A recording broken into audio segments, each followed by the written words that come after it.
Welcome to the in front of me OUKITEL K13, and I'll show you how to activate quick launch on this device.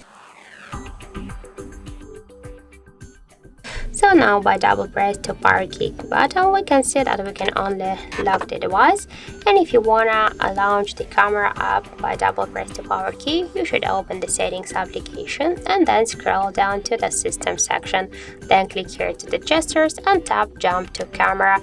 Now just to activate quick launch to the camera app, click only once on the switcher, and now let's just check.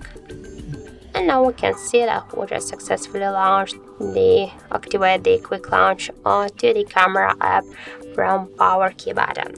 So that's it. Thank you for watching, and if you find this video helpful, don't forget to leave a like, comment and to subscribe our channel.